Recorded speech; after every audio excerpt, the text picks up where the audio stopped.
Ishan Public School, Rahua Mustafabad, Azamgarh, affiliated to CBSE New Delhi. At this school, discover your potential with excellent teachers and top-notch facilities. The indoor assembly area for 3000 students is enclosed to protect from sun, rain and dust, and it's well equipped with multiple fans for effective cooling. The school has a spacious and beautiful playground which includes kabaddi court, volleyball court and basketball court. The school provides good care for students with a 5 to 6 bed medical room for health issues.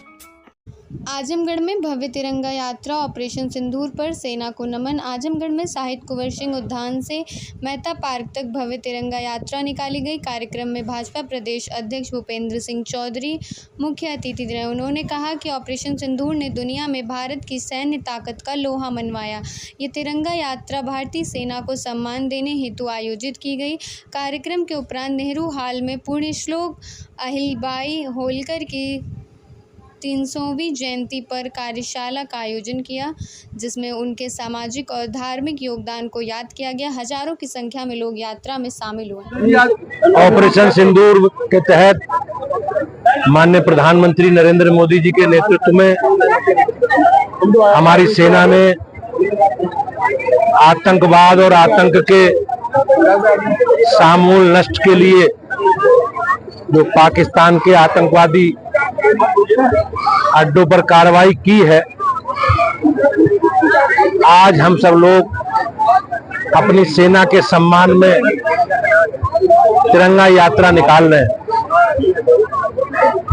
Party की ओर से सभी जिला मुख्यालयों में, सभी तहसीलों पर और सभी गांवों में अपनी सेना के सम्मान में हम सब लोग ये तिरंगा यात्रा का आयोजन पार्टी ने किया है।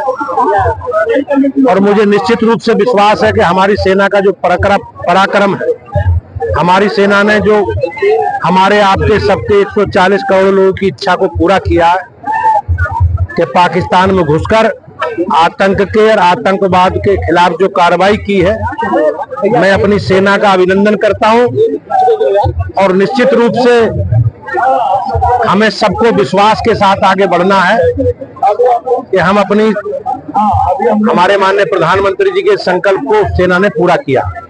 अखिलेश यादव जी कह रहे हैं कि जीत का जश्न मनाया जाता है, सीज फायर का नहीं मनाया जाता है। भाजपा किस बात का जश्न मना रही है? हमारी लड़ाई पाकिस्तान या पाकिस्तान की जनता से नहीं। माननीय प्रधानमंत्री जी ने आतंकवाद के और आतंक को समाप्त करने का निर्णय लिया था और मुझे इस बात की खुशी है कि हमारी सेना ने उसके खिलाफ कठोर कार्रवाई की है और उस संकल्प को पूरा किया।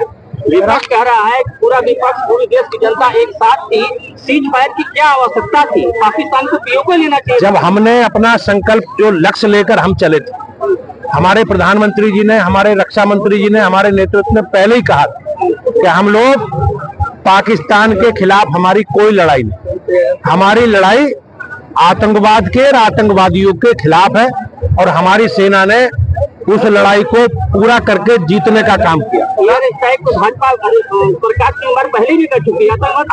आपने देखा होगा कि किस प्रकार से पहली बार पाकिस्तान ने स्वीकार किया कि हमारे खिलाफ भारतीय सेना ने कार्रवाई की है और जिस प्रकार से उनके लोग, उनकी सेना के लोग आतंकवादियों के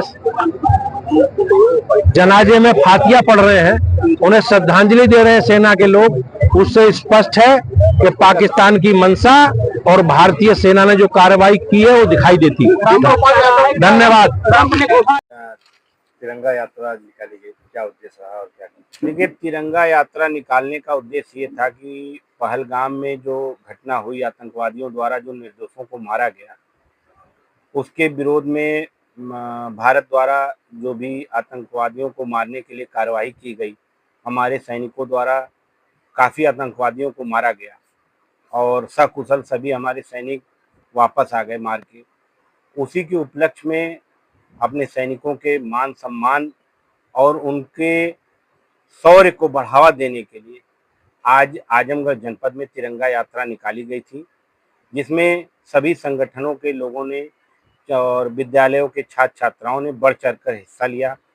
और इस कार्यक्रम में मुख्य अतिथि के रूप में हमारे भारतीय जनता पार्टी के प्रदेश अध्यक्ष आदरणीय भूपेंद्र सिंह चौधरी जी उपस्थित रहे और काफ़ी संख्या में शहर के मुख्य मार्गों से होते हुए ये यात्रा निकाली गई। सभी लोगों ने हाथों में तिरंगा लेकर और देश के प्रति अपने देश का नारा लगाते हुए हिंदुस्तान जिंदाबाद, भारत माता की जय के नारों के साथ शहर गूंज उठा और सभी लोगों ने खूब धूमधाम से आज तिरंगा यात्रा में बढ़ चढ़ कर हिस्सा लिया। इसके लिए मैं सभी लोगों को आभार व्यक्त करता हूँ। भारत माता की जय, वंदे मातरम।